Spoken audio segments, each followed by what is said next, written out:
ишора гирет аз тарафи довар ва оғоз мешавад рақобати Аҳрор Зиёдуллоев ва Хатанболд аз Муғулистон. ва акнун ҳар дуи паҳлавонон хеле бо суръат ва тез худро нишон доданд.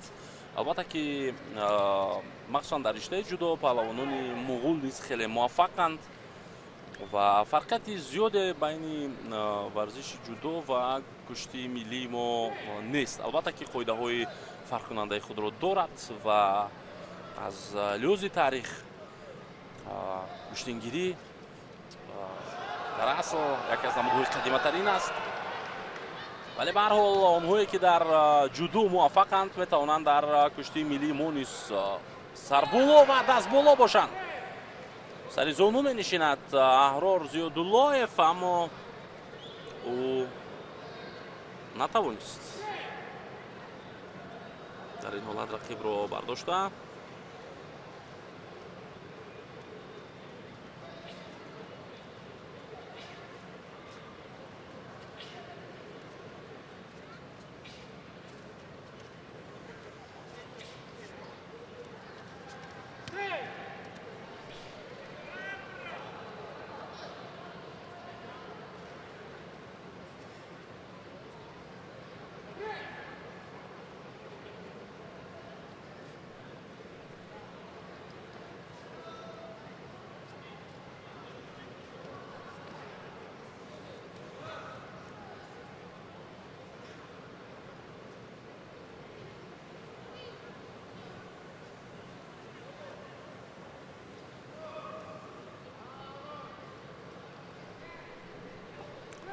ҳоло рафти рақобат манъ карда мешавад ва довар огоҳӣ медиҳад барои Хатанболд, нӯкараш Хатанболд. ва ин албатта ки аввалин рақамест дар таблои экранҳои мо шумост. ва ҳаракати навбатии Аҳрор Зиёдуллоев. имтиёзи бадан ба ӯ дода мешавад.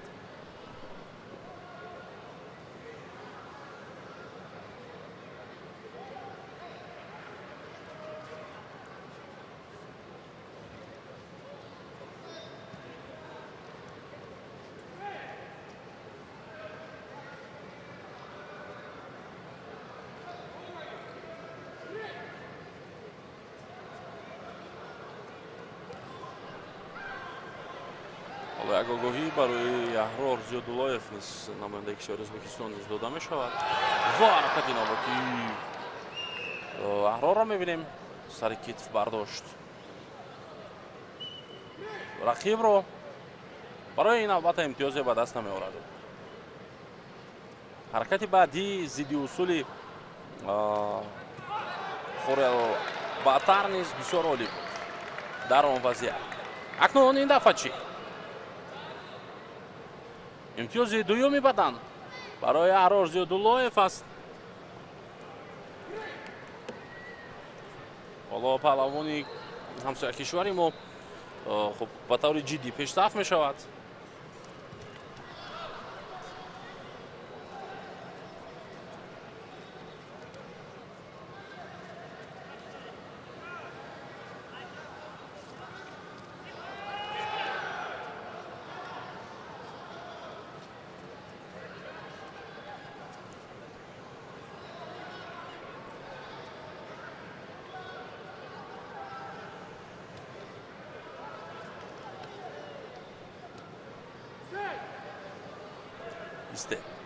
боз дошта мешавад рафти рақобат.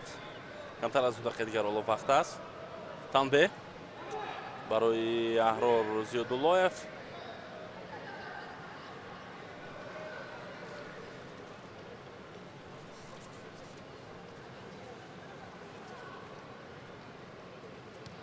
барои мазарат барои варзишгари муғулистонӣ буд, барои варзишгари муғул буд танбе, на барои Аҳрор Зиёдуллоев. сеюмин бадан ба Аҳрор Зиёдуллоев дода мешавад ва идома меёбад боз ҳам рақобат. ба таври ҷиддӣ пештафт мешавад ҳоло Аҳрор ва акнун дар ин миён ба намояндаи Муғулистон хатанбол лозим аст ки ӯ хуб бо ҳар усуле ки бошад рақибро ноком кунад ва ҳалол ба даст биёрад. дар сурати ғайри ин Аҳрор Зиёдуллоев ба пирӯзӣ наздиктар аст.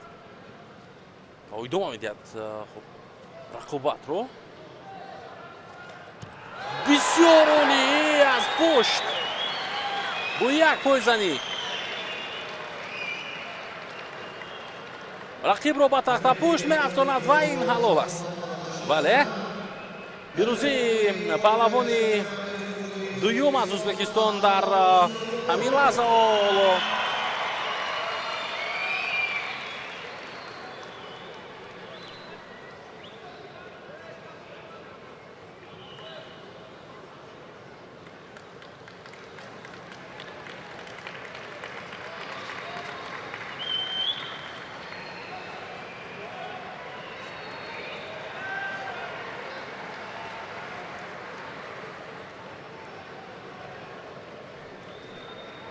саҳнаи такрорро мебинем ки чӣ қадар зебо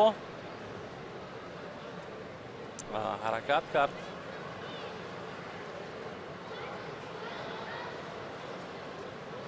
паҳлавони ӯзбек ва пирӯз шуд.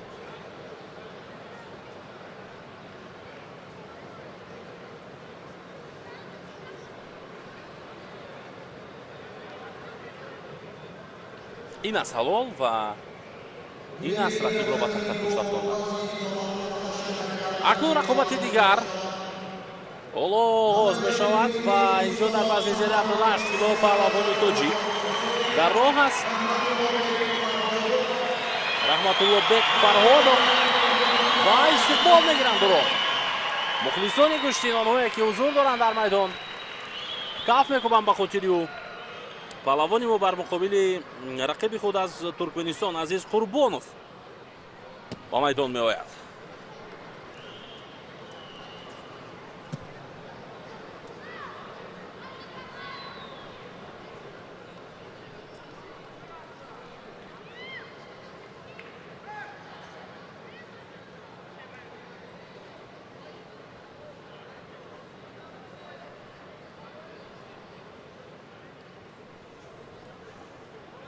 албатта мо дар рафти ин рақобат ба Раҳматуллобек Фарҳодов пирӯзӣ хоҳонем.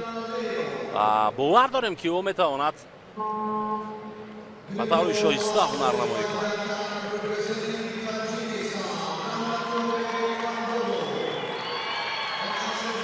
намояндаи ҷумҳурии Тоҷикистон Раҳматуллобек Фарҳодов ва намояндаи ҷумҳурии Туркменистон Азиз Қурбонов дар вазни зери 78 кило оғоз мегардад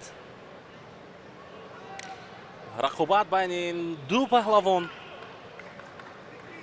дарҳол паҳлавони мо чанголҳои худро ба гиребони рақиб равон мекунад ва Азиз Қурбонов низ ҷаҳд карда истодааст дар ин вазъият.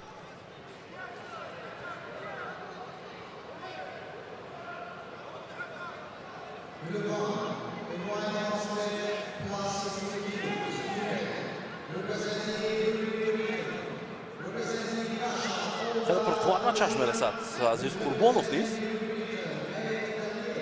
ҳоло бидуни огоҳӣ боз ҳам идома меёбад рақобат.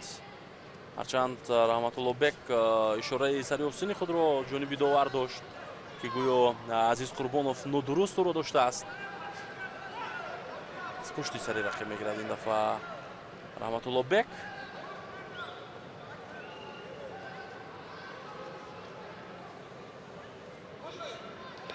бибинед инҷо мураббии Раҳматуллобек ишора дорад ки аз гиребони рақиб бояд бигирад.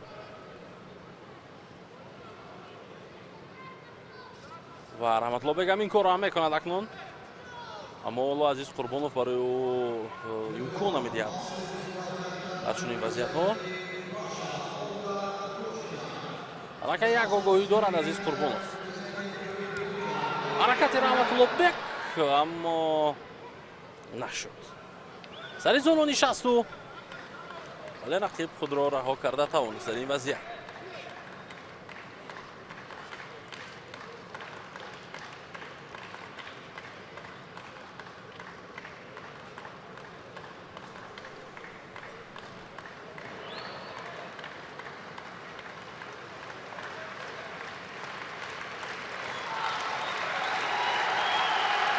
дафткубии мухлисон ва дастгирии онҳо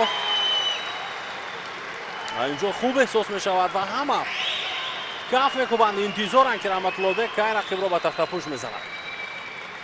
ҳоло вақт зиёд дорад ӯ, бештар аз 3 дақиқа با اصول کامری رو اجرا کردن از عزیز قربانوف. رحمت‌الله باید در این وضعیت خوب متوجه باشد.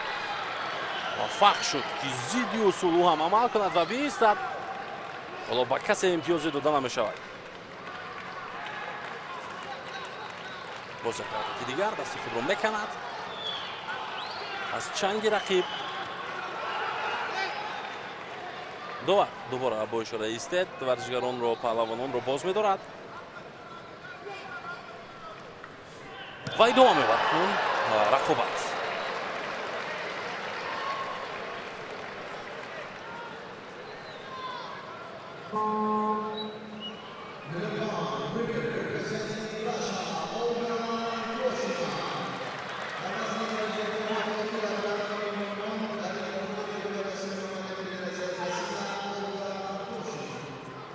پهلوانی ما انتظار یک فرصت است.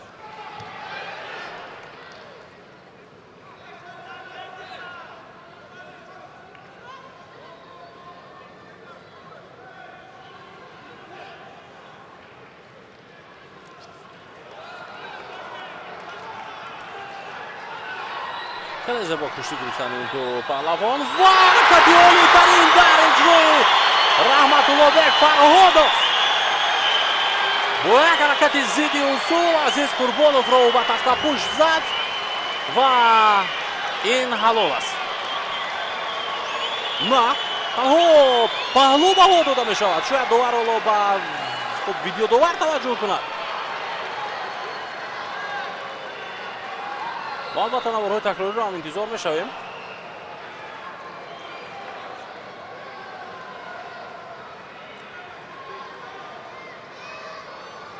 ولی حالا نوارهای تکراری برای ما پیشنهاد میشود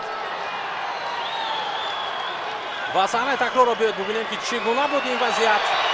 الوتی درونه و رقیب را به تخت‌پوش زدن رحمت‌الله. بله این حلال است دوستان عزیز، حلال و رحمت‌الله بگ اکنون در این رقابت مشکل بر مقابل پهلوان ترکمن ظفر یافت و به دوره 8 فینالی را خط گرفت. تبریک میگم این پیروزی زیبا رو. خیلی زیبا کشتی گرفتن این دو پهلوان و آفرین، هزاران آفرین به رحمت‌الله بگ که در این رقابت سنگین، در این رقابت خیلی مشکل، در این رقابت خیلی سخت با چنین یک عمل زیبا، با چنین یک هنرنمایی خوب دیدنی رقیب را ناکام کرد و زیباگی و جلال و حشمت کشتی تاجیکی را بار دیگر نشان داد.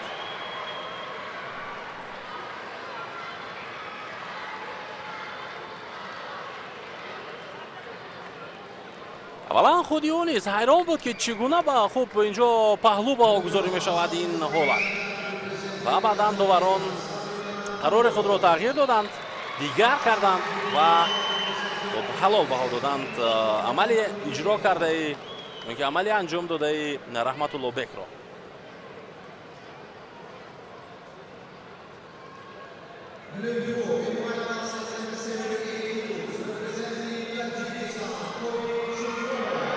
اکنون دوستان ارجمند رقابتی نوبتی در وزن زیر 78 کیلو آغاز می شود.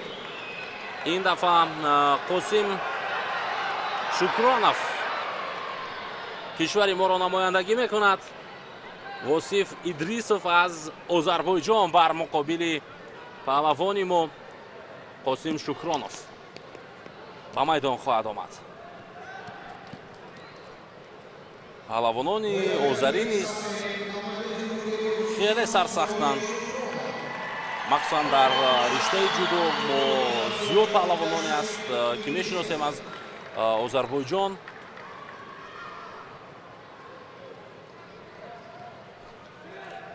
و البته به این توجه نمیکنیم، ما به آن توجه میکنیم که قاسم شکرانوف در خانه خود والا در میدان است و با او برار میخواهیم.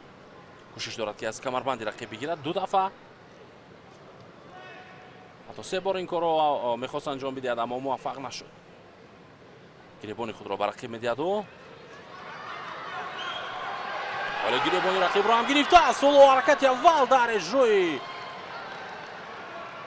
Қосим Шукронов.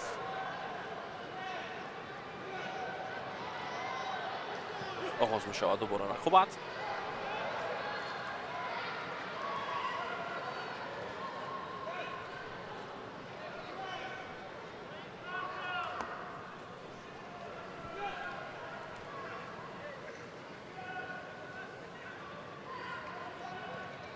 бисёр бо диққат аст паҳлавони тоҷик.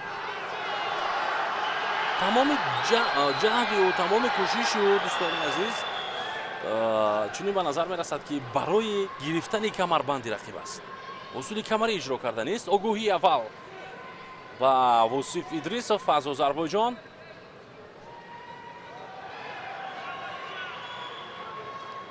ба хотири фирор кардан, ба хотири нодуруст ҳаракат карданаш дар рафти рақобат аст.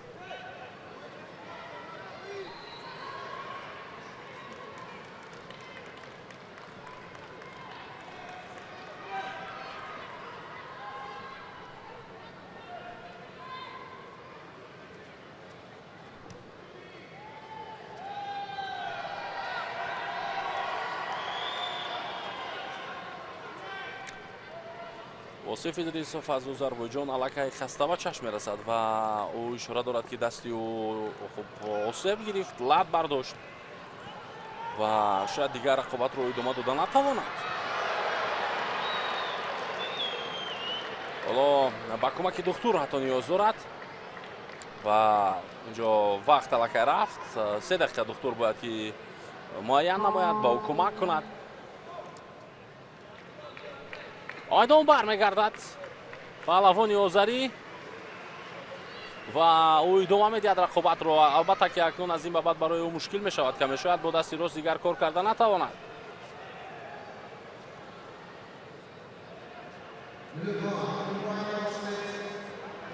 маълум аст ки дасти ӯ дигар хуб инҷо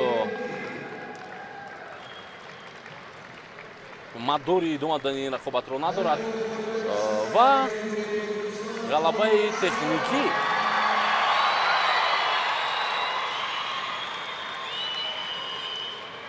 Қосим Шукронов ба даст меорад. паҳлавони тоҷик.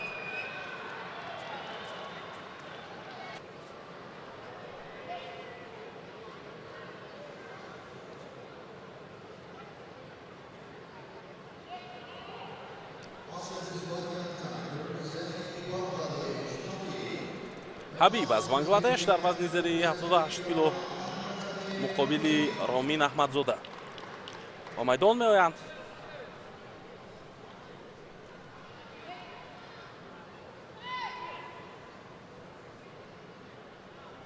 ва оғоз мегардад ин набард.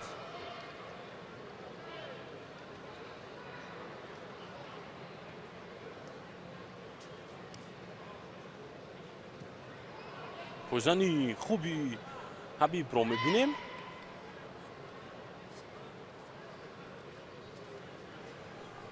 паҳлавони форс аз гиребони рақиб хеле муҳкам гирифтааст ва ӯ инҷо асосан таваҷҷӯҳ дорад ба ҳаракатҳои пои ҳабиб аз Бангладеш ва бо як ҳаракат акнун рақибро ба тахтапӯш мезанад Румин Аҳмадзода. хеле зебо ва осон ғалабаро ба даст меорад паҳлавони форс аз ҷумҳурии исломии Эрон.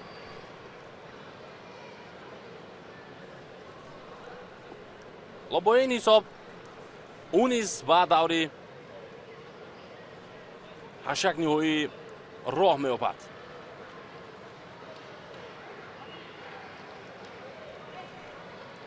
ҳунарнамоии Ромин Аҳмадзода хеле хуб буд. бубинед. ҳабиб аз Бангладеш умуман коре карда натавонист дигар дар ин вазъият.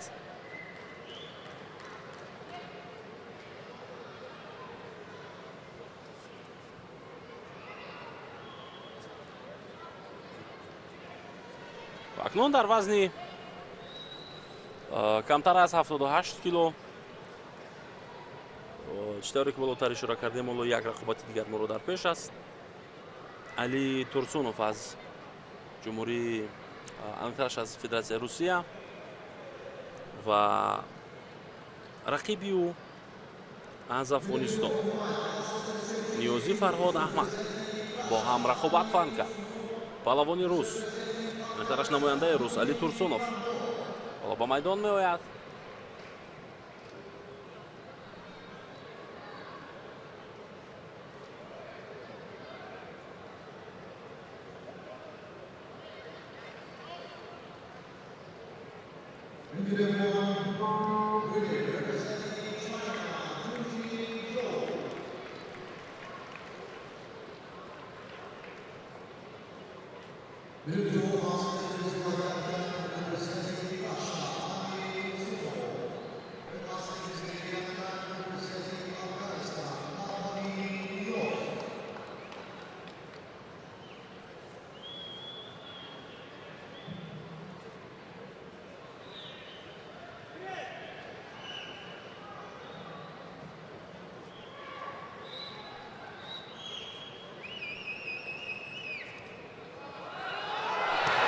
бениҳоят роли рақобат оғоз шуд ва ба қавли мардуми мо сари пар Али Турсунов рақибро сари китф бардошт ва имтиёзи паҳлӯ ба ӯ дода мешавад. ҳоло Ниёзӣ Фарҳод Аҳмад низ кӯшиш карда истодааст. боз як ҳаракати хуби дигари Али Турсунов.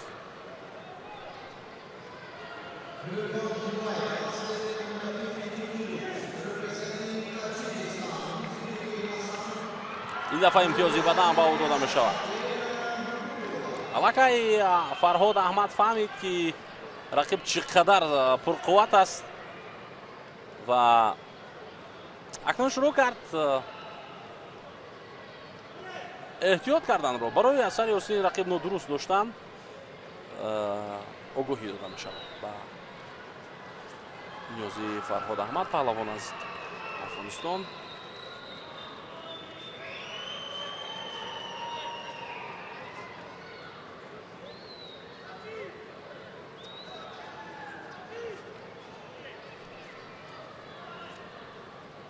акнун фаъолтар шуд ҳоло паҳлавони афғон низ.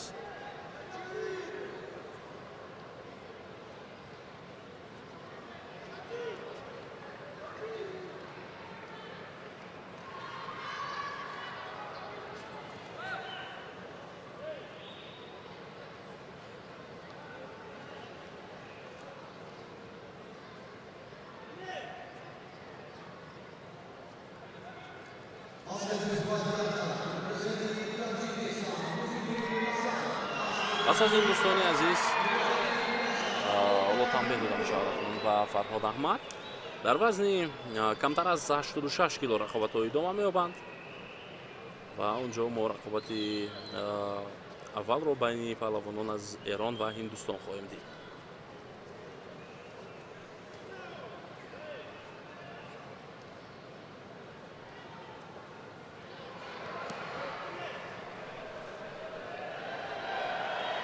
пас аз як имтиёзи паҳлӯ ва як имтиёзи бадан паҳлавони рус Али Турсунов, намояндаи Русия, дигар он қадар муваффақ нест. ба хотире ки Ниёзӣ Фарҳод Аҳмад низ камтар фаъол шуд. як дафъаи дигар Али Турсунов рақибро болои китф бардошт ба қавле ва баъдан ба тахта пӯш задуро. ин ҳалол аст. хеле хуб рақобат кард Али Турсунов ва намояндаи Русия дастболо мешавад дар ин набард.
خب اکنون رقابت‌ها در وزن 78 کیلوگرم هم آغاز می‌گردند. خب نماینده گرجستان با یک تک سفید است. زیبت بازداراشویلی و نماینده ازبکستان باشد احرار زیادیولایف. احرار زیادیولایف یک تکی سبز ببر کرده است از ازبکستان و ببینیم اولین رسش‌ها بسیار هم خوب است برای احرار زیادیولایف. پهلوانان ازبکستان بسیار تجربه خوب دارند. ما اشاره هم کرده بودیم که یک تیم مکمل، یک تیم بسیار هم پرقوت است. کشور ازبکستان با چمپیونات جهان سفر برگردیدند. روز گذشته البته هنر و مهارت آنها رو ما مشاهده کردیم که موقعیت برای احرار زیادیولایف ولی با او اجازه نداد. زوید بازداراشویلی در وزن 71 کیلوگرم 78 کیلوگرم دوستان عزیز چگونه که می‌بینیم مرحله 4/1 است که روی همدیگر قرار گرفتند هر دو این پهلوانان.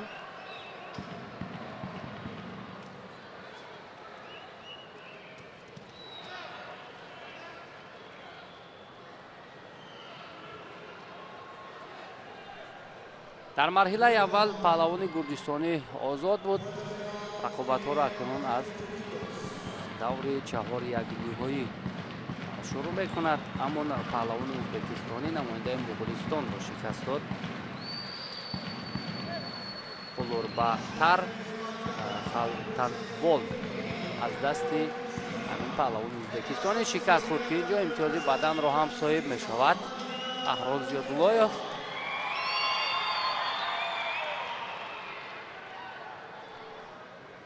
نزدیک به 40 داور در نخستین چمپیونات جهان گشتینگیری حکمی میکنند که در این میان 6 نفر از داوران سطح بین المللی از تاجیکستان البته شرکت دارند و رقابت ها را هم حکمی میکنند.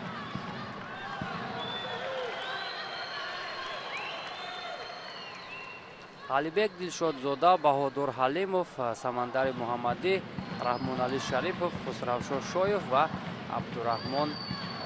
نظرالله عبدالرحمانوف.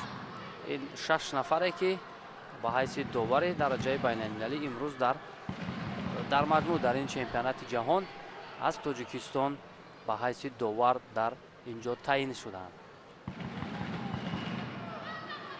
و اینجا امکانیت است برای نظراللهیف که به سمت قفا زیادیولایف که به سمت قفا پرتاب کند اما نتوانست. به هر حال یک بدن او را پیشرفت میکند پهلوان جوان ازبکستانی را. حضور این چهره به مسابقات تاجیکستان البته بار اول نیست. در مسابقه های دیگر بین المللی که در رشته گشتینگیری بخشیده به جشن نوروز برگزار میشد شرکت میکرد. اکنون کمفعالی اینجا در حرکت های پهلوان گرجستانی بازداراشویلی دیده شد و آگاهی اول رو هم داور محض به او میدهد. سر زانو می نشیند زیادیولایف و موفق شده نتوانست این نوبت.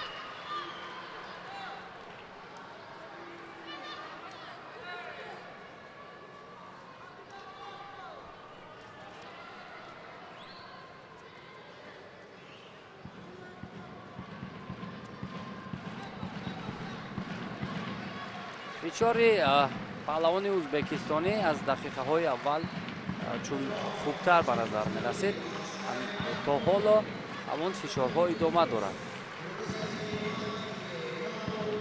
бештар кӯшиш мекунад ки бо дасти рост аз гиребон дорад ва баъдан барои иҷрои усул талош кунад.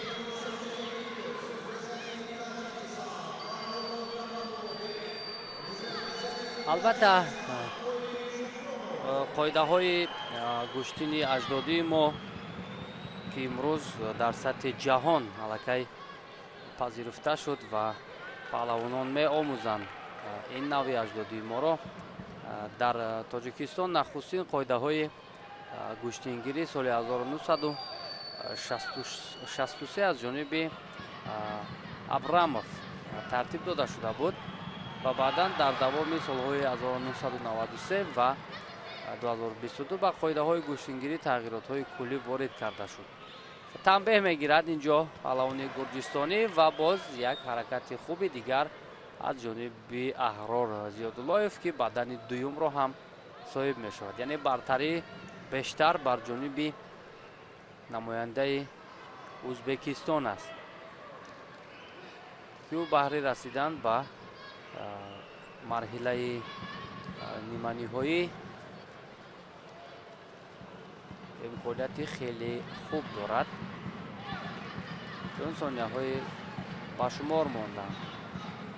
рақобат дар вазни то 78 килограмм аст ки айни ҳол ҷараён дорад. паҳлавони гурҷистонӣ бо ду бадан қафо мемонад аз Аҳрор Зиёдуллоеви ӯзбек.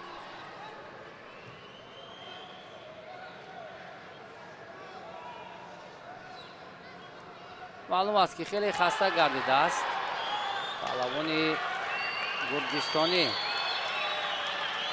Азандарашвили.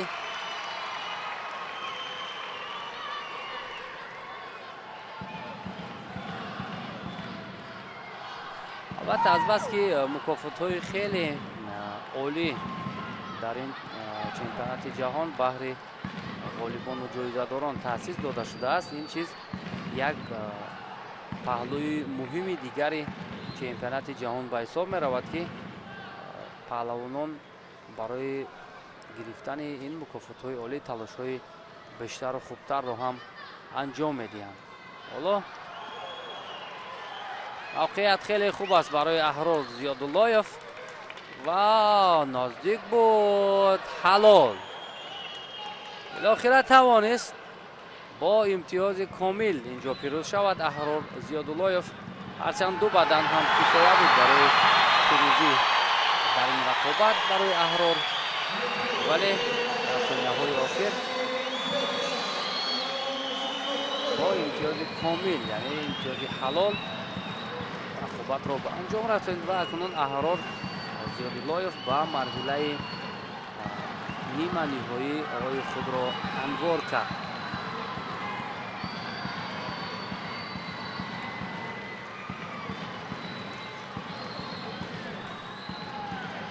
талошу муборизаи Аҳрор бисёр ҳам ҷиддӣ диданӣ хуб буд ва ҳанӯз аз дақиқаҳои аввал муддаӣ ҳам ба ҳисоб мерафт ва билохира тавонист ки ба натиҷаи дилхоҳ бирасад Аҳрор Зиёдуллоев.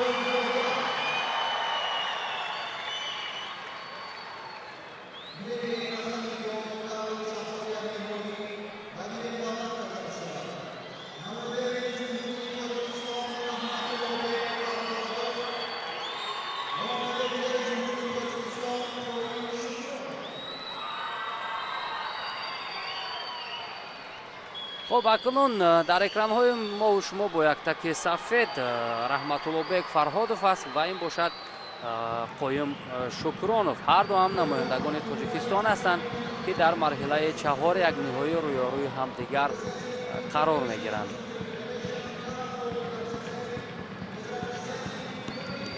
ҳайати доварон ҳам иваз мешаванд барои ҳакамӣ кардани рақобати навбатӣ.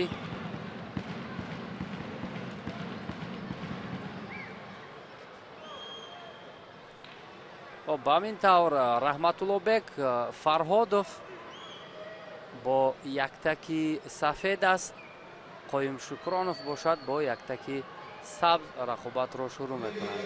ду намояндаи Тоҷикистон.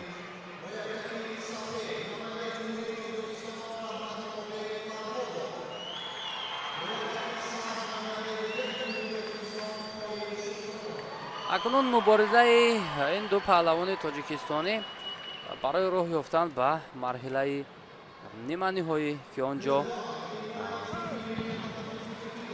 аҳрор Зиёдуллоев аз Ӯзбекистон қарор дорад, шурӯъ мегардад.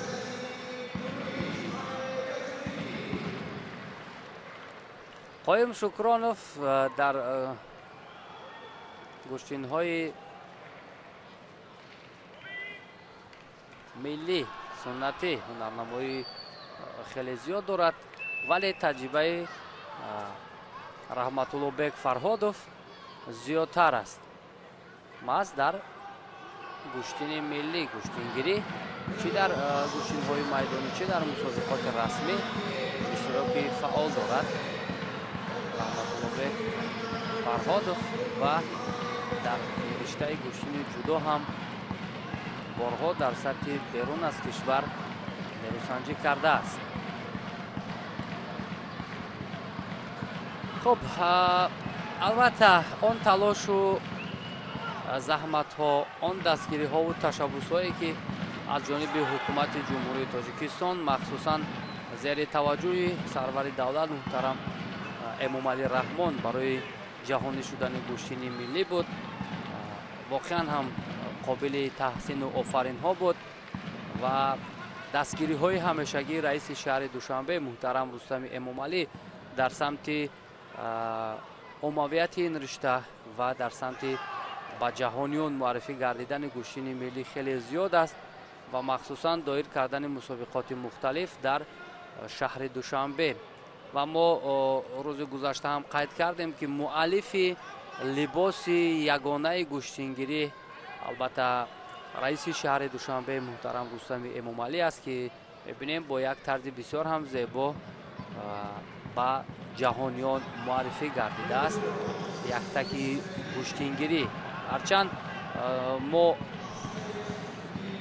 таърихи дурударози аз таърихи дурударози гӯштингирӣ ҳарф мезанем, вале либоси ягонаи худро надошт ва маҳз бо ташаббуси шаҳрдории Душанбе либоси махсуси гӯштингирӣ ҳам рӯи кор омад. албатта вақте ки ҷаҳонӣ мешавад, вақте ки варзиши аҷдодии мо ҷаҳонӣ мешавад, бояд бо талаботи ҳамон ҷаҳонӣ сатҳи ҷаҳонӣ ҷавобгӯ ҳам бошад, яъне доштани либоси ягона, доштани суруд ё гимни ҳамон риштаи варзиш, нишони худи федератсия, умуман як қатор аз корҳое аст ки дар сатҳи ҷаҳонӣ бояд ҷавобгӯ бошанд ки ин чиз дар сатҳи олӣ аз ҷониби Тоҷикистон иҷро шуд. огоҳӣ мегирад Раҳматуллобек Фарҳодов. фишорҳои Қоим Шукронов акнун ӯро водор мекунад ки камфаъол бошад, огоҳӣ мегирад.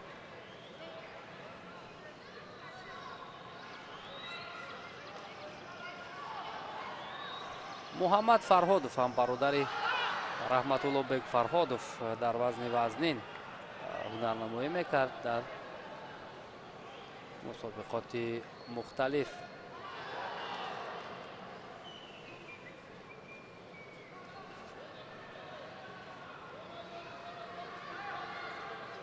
ғолиби ин ҷуфтро албатта дар марҳилаи ниманиҳоӣ паҳлавони бисёр ҳам чусту чолок ва таҷрибадори ӯзбекистонӣ интизор аст ва фишори Раҳматуллобек Фарҳодов дар ин ҳолат бидуни натиҷа буд.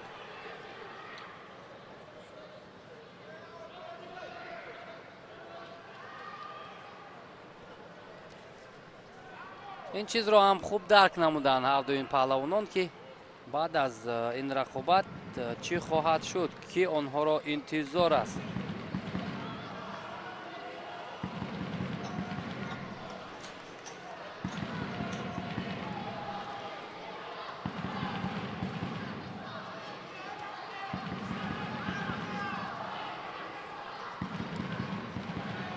ҳунари қоим Шукронов бисёр хуб будааст дар ин ҳолат.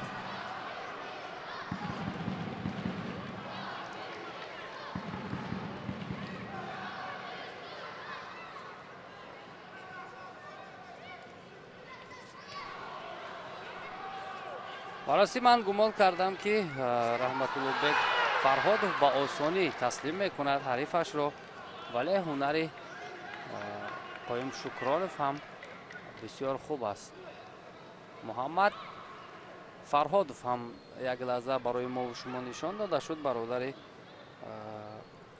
Раҳматуллобек Фарҳодов.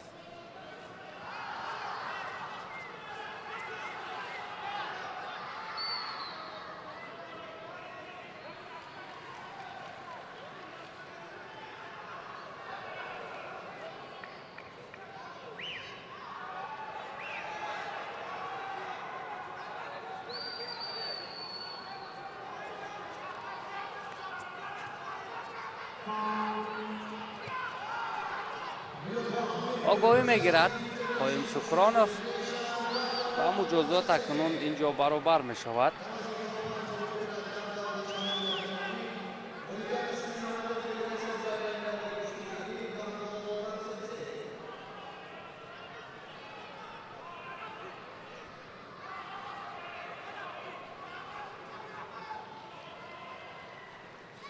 албатта бисёр хушоянд аст ки бубинем он довароне ки аз кишварҳои хориҷ омадан ҳамагӣ бо лаҳни зебои тоҷикона амр мекунанд ба варзишгарон.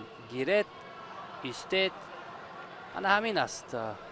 муҳаммад Фарҳодов, бародари Раҳматуллобек Фарҳодов, ки барои бародари худ садо мекунад чӣ гуна гӯштин гиред. خب گیرد ایستد آگاهی تنبه و مکنون تلاش قایم شکرانوف با امتیاز پهلو اینجا به انجام میرسد. بسیار هم حالت موافق برای قایم شکرانوف.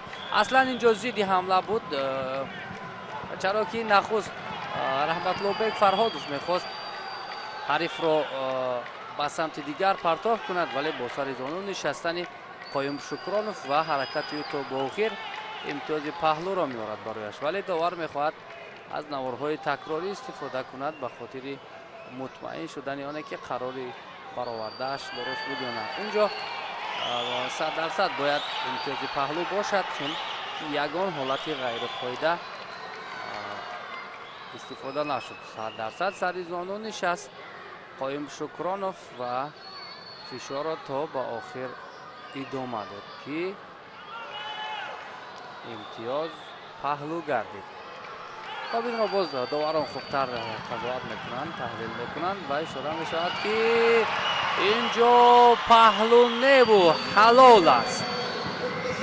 حرکت قایم شکرانوف از جانب داوران حلال بهاگذاری میشود و او به مرحله نیمه نهایی وزن 78 کیلوگرمی مردان میرود که آنجا بر مقابل احرار زیاداللهیف از ازبکستان نیروسنجی میکند. این رقابت البته دیدنی خواهد بود.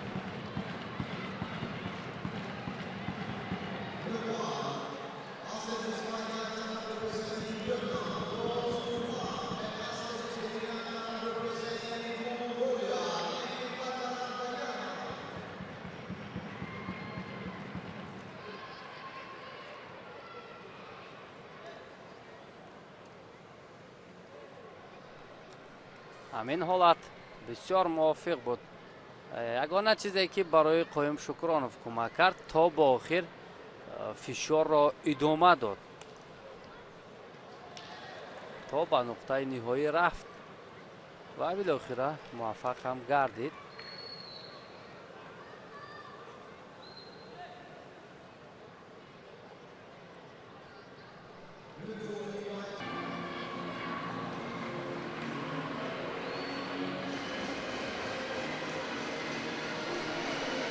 همکنون بیننده عزیز برمیگردیم با جریان رقابت‌ها.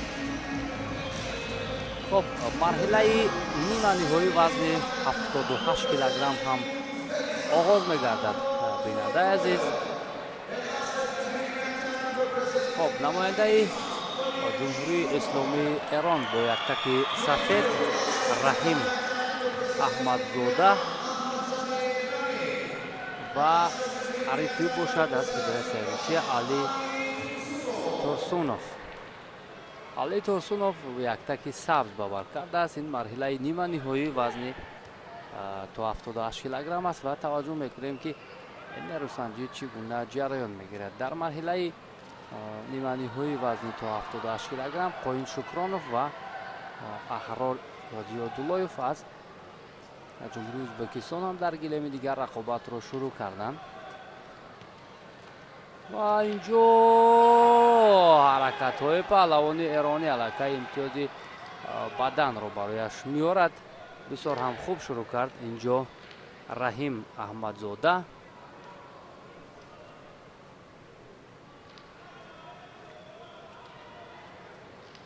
و موقعیت پهلوان روس هم بسیار خوب بود ولی درک نمود که این حالت برایشان قدر موافق نیست جهتی پرتاب کردن. به همین خاطر توکل نکرد پهلوان فدراسیون روسیه علی تورسونوف.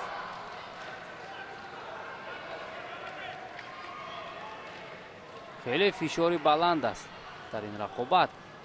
حرکت هر دو پهلوانان هم بسیار موافق است. تیز و تند است و علی تورسونوف می‌خواست با سر کتف پرتاب کند ولی موفق شدن نتوانست. علی تورسونوف در مرحله اول پهلوان افغانستانی را شکست داد. بعدا در دور دوم رستم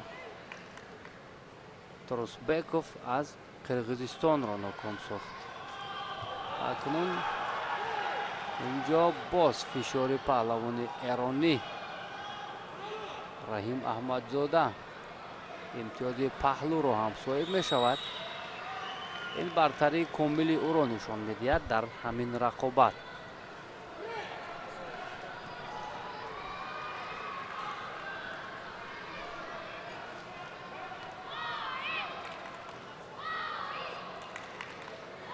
خیلی فعال است پهلوان ایرانی چون او در دور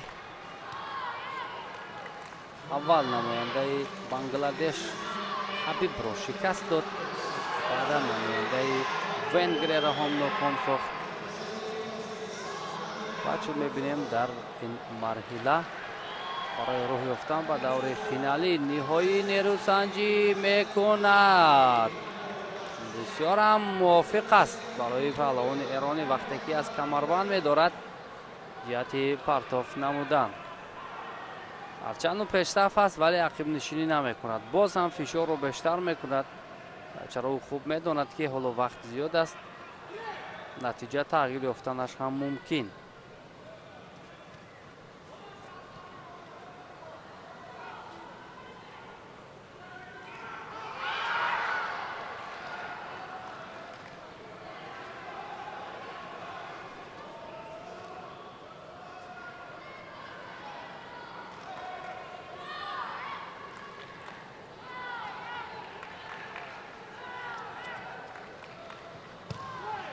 از دقیقه های اول این نیروسنجی بسیار هم پرشدت شروع گردید.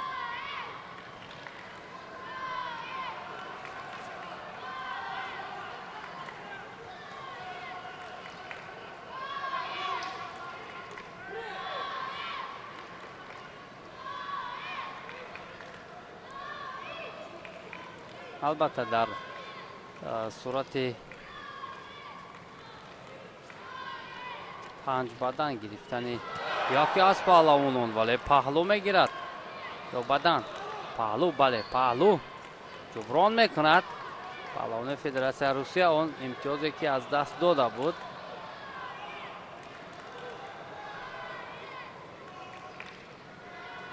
فشارهایی که پهلوان ایرانی رحیم داشت به سبب نبود. او الواقع درک کرده بود که باید حرکت کند چون وقت زیاد است. اما بهادر حلیموف داوری درجه بین المللی از تاجیکستان میخواهد نوراهای تکراری را توجه کند که اینجا پهلو بود یا نه.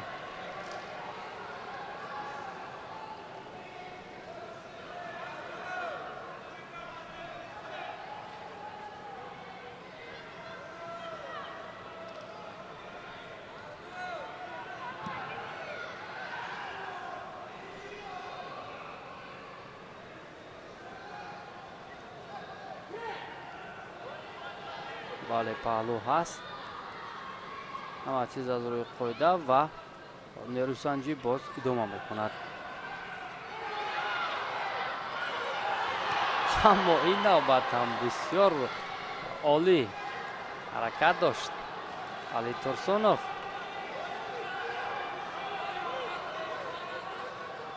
каме инҷо сараш ба замин зад, лат ҳам бардошт. гумон мекунам Раҳим Аҳмадзода ва табибонро ҳам даъват мекунад Баҳодур Ҳалимов.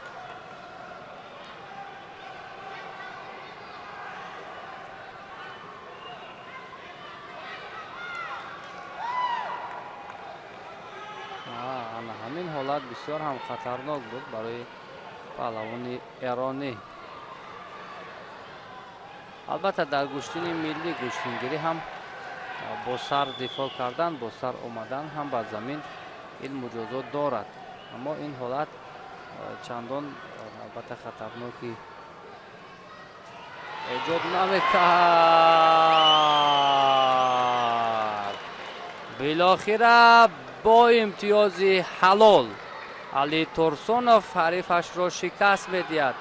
ҳарчанд дар дақиқаҳои аввал паҳлавони эронӣ бисёр ҳам фаъол буд, вале фишорҳои пайдарпай Али Турсунов аз Федератсияи Русия бо имтиёзи ҳалол ӯро таслим мекунад ва паҳлавони эронӣ мақоми сеюмро ишғол кард. ҳарифаш бошад ба марҳилаи ниҳоӣ меравад.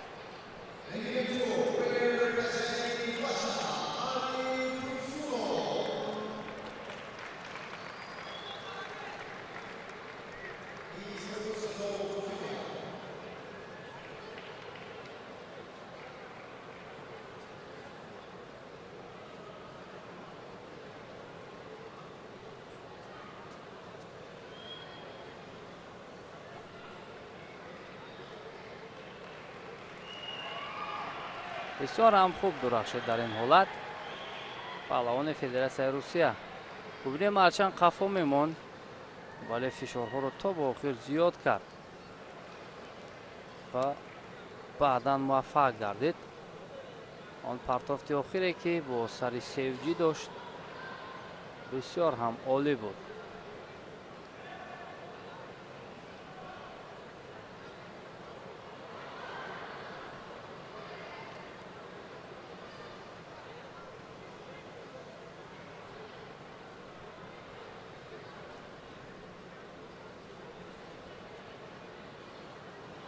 ва ин ҷо ҳам хеле хатарнок бо сар омад.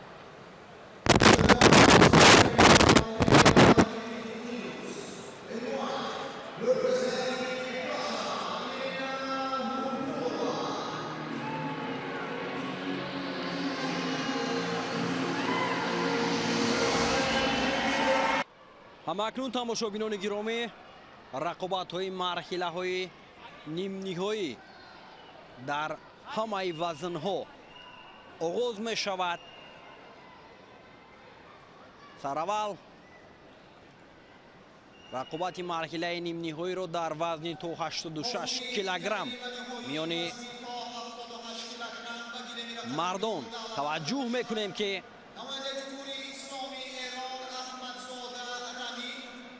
паҳлавони Ӯзбекистон Аҳрор Зиёдуллоев бо яктаки сафед бо намояндаи Тоҷикистон Қоим Шукронов ки бо яктаки сабз ҳунарнамоӣ мекунанд, вориди майдон мешаванд.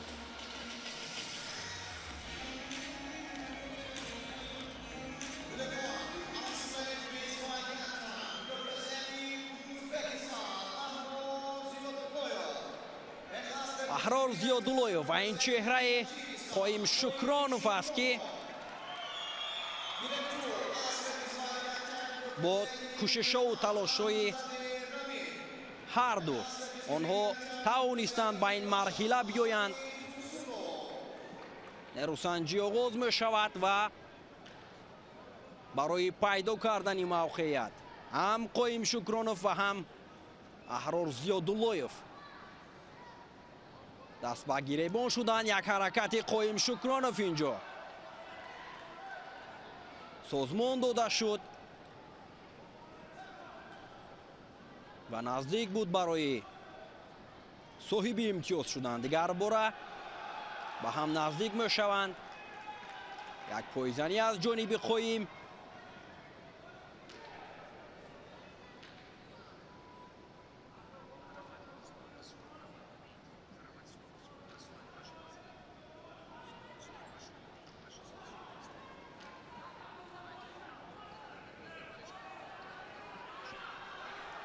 ҳаракатҳои қоим шукронов хубтару беҳтар ба чашм мерасад.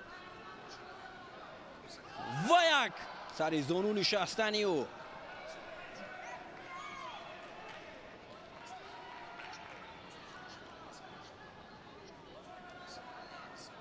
хуб аст қувва озмоии қоим.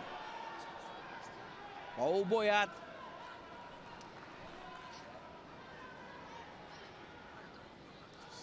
пеш аз ҳама зиракиро аз даст надиҳад, зеро ки рақиб ҳам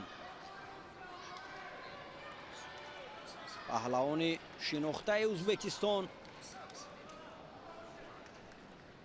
барандаи нишони тиллои мусобиқаи ҷумҳуриявӣ дар соли 2024 дар ноҳияи Данғара ба ҳисоб меравад ва маҳз ӯ тавониста буд ки дар гӯштини ноҳияи Данғара бо партофтҳои ҷолибу ҷаззобаш тавонад ки нишони тиллоро ба даст биёрад. як ҳаракатро Аҳрор инҷо пеша кард ва қоим ҳам нагузошт барои рақиб ки соҳиби имтиёз гардад.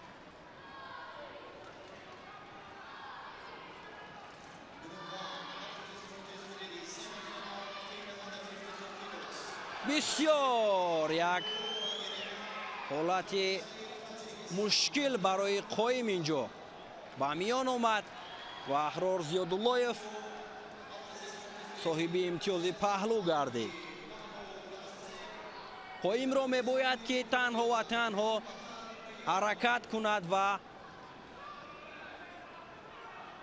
усулро анҷом бидиҳад, то ки имтиёз ба даст биёрад, зеро ки рақиб пешсафиро дар ихтиёр гирифтааст.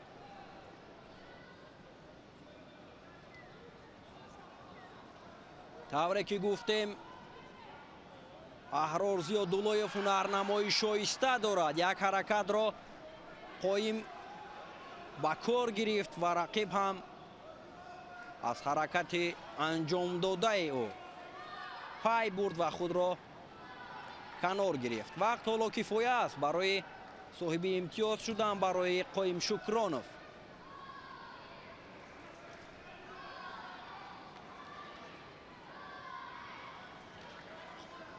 нафари муваффақ ба марҳилаи ниҳоӣ меравад.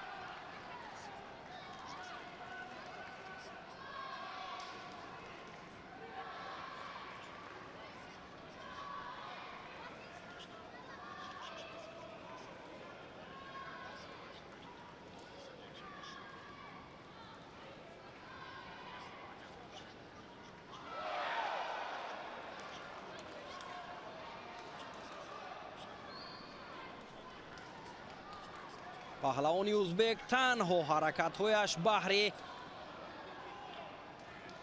вақтро кам кардан аст ва ин чизро Қоим Шукронов бояд ба инобат бигираду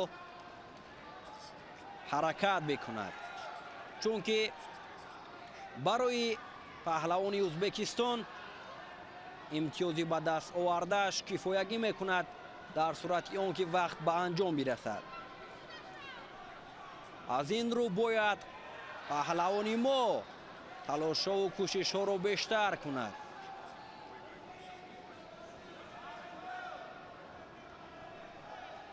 як дақиқаи дигар барои Қоим Шукронов вақт аст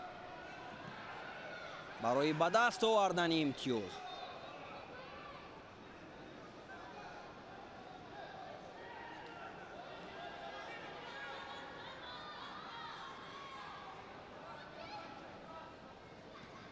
сонияҳо лаҳза ба лаҳза ба охир мерасанд. Аз ин рӯ Қоим Шукронов бояд таваккалро ба кор бигираду партофт анҷом бидиҳад.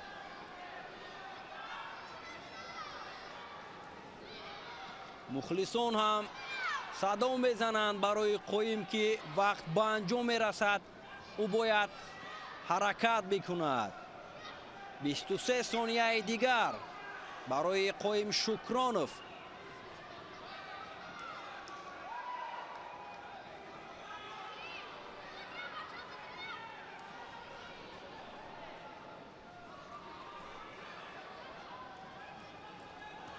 як ҳаракати дигари Аҳрор. Зиёдуллоев сари зону нишаста партофт анҷом доданаш бисёр хатарнок аст.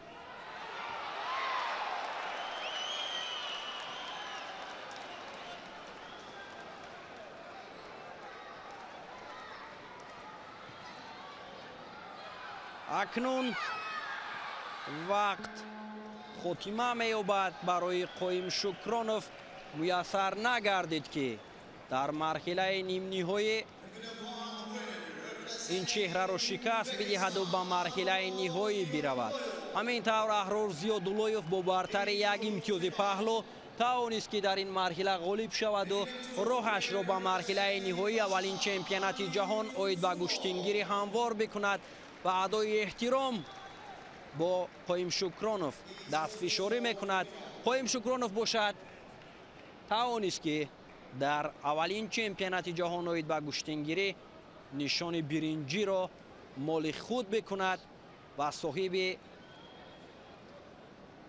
$5000 бигардад. наворҳои такрорие ки Аҳрор Зиёдуллоев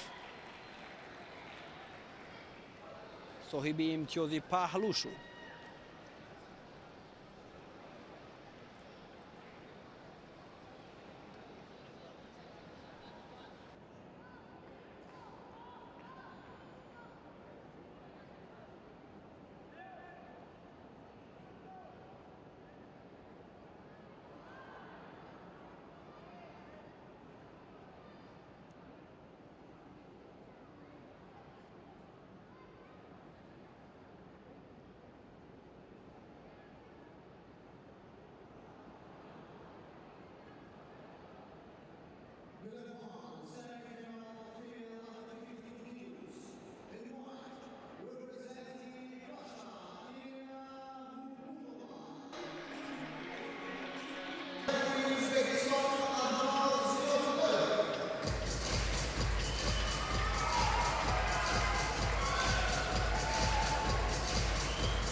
дӯстони арҷуманд, мухлисон ва ҳаводорони гӯштини миллии гӯштингирӣ, акнун мо шуморо даъват мекунем ба тамошои марҳилаи ниҳоӣ барои ба даст овардани нишони тилло дар вазни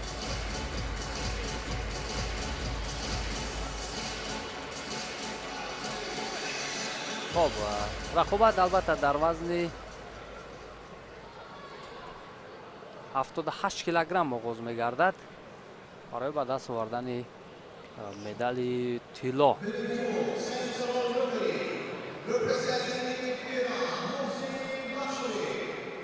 моҳсин бачоӣ аз кишвари Эрон довари марказ аст.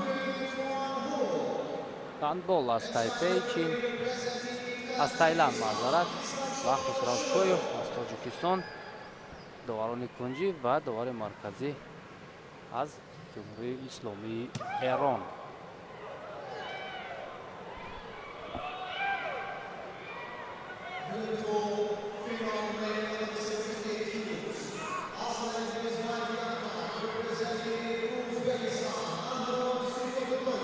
хуб, Аҳрор Зиёдуллоев аз Узбекистон бо яктаки сафед бар муқобили ҳарифаш аз Федератсияи Русия Али Турсунов барои ба даст овардани медали тиллои вазни 78 килограмм нерӯсанҷӣ мекунанд дар нахустин чемпионати ҷаҳон оид ба гӯштингирӣ. ҳар ду ҳам воқеан ҳунари шоиста нишон доданд. аҳрор зиёдуллоев мавқеиятро хеле хуб ишғол мекунад ва дар кӯтоҳтарин сония инҷо метавонист тақдири рақобат ҳал шавад, вале Али Турсунов ҳам бисёр таҷрибаи олӣ дорад. инро бо кадом мақсад мегӯем ки имрӯз дар ҳунарнамоияш ҳамин чиз эҳсос гардид. гарчанде дар марҳилаи ниманиҳоӣ аз паҳлавони эронӣ қафо мемонд, вале ба кулли натиҷаро дигар кард. хуб огаҳӣ мегирад Али Турсунов. рақобат хеле суръати баланд касб мекунад. ба наздик буд ки зидди ҳамларо истифода барад Али Турсунов. Али Турсунов дар марҳилаи ниманиҳоӣ паҳлавони эрониро шикаст дод. Раҳим Аҳмадзодаро ва Аҳрор Зиёдуллоев бошад. Қоим Шукронов аз Тоҷикистонро ноком сохт ва ба ин давр омад.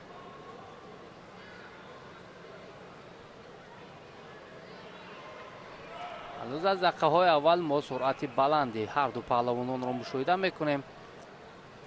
талошҳо, қапиданҳо ва мубориза барои медали тилло. бисёр ҳам олӣ ҳаракат дошт. имтиёзи баданро ҳам соҳиб мешавад Аҳрор Зиёдуллоев аз Узбекистон. паҳлавони ҷавон воқеан ҳунари шоиста дорад.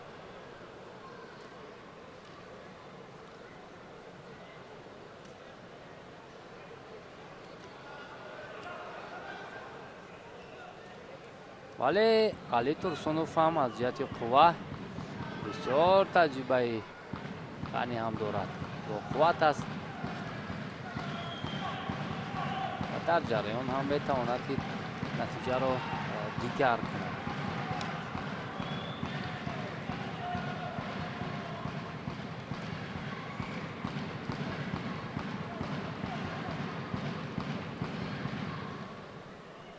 Али Турсунов дар даври аввал паҳлавони афғонистониро шикаст дод.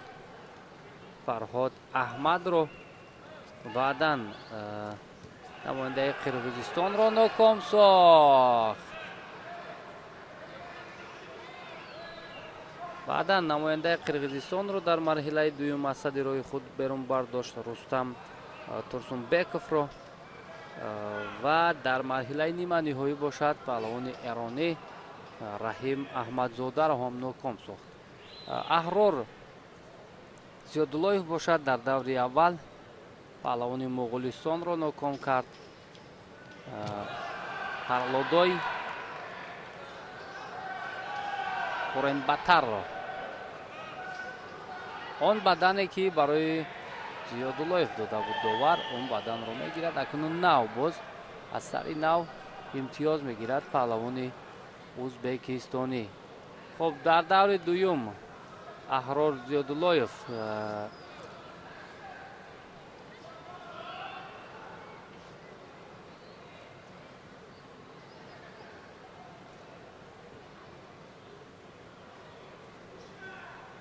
ҳунараш ҳам шоиста буд. ӯ паҳлавони гурҷистониро ноком кард ки бисёр таҷрибаи хуб дошт ва дар марҳилаи ниманиҳоӣ чун гуфтем Қоим Шукронов аз Тоҷикистонро ҳам аз садди рӯи худ берун сохт.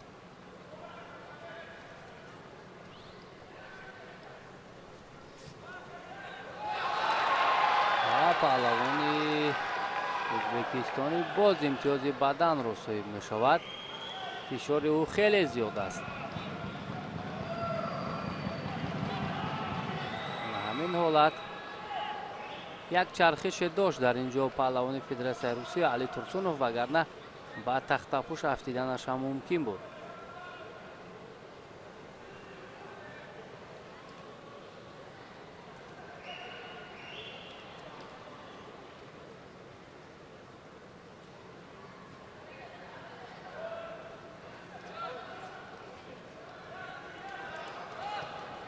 инҷо аз ҳалоки даруна Али Турсунов истифода мебурд, вале Аҳрор Зиёдуллоев ин ҳолатро ба хубӣ пай буд. Али Турсунов ҳам таваҷҷӯҳаш барои бо сари зону нишастан.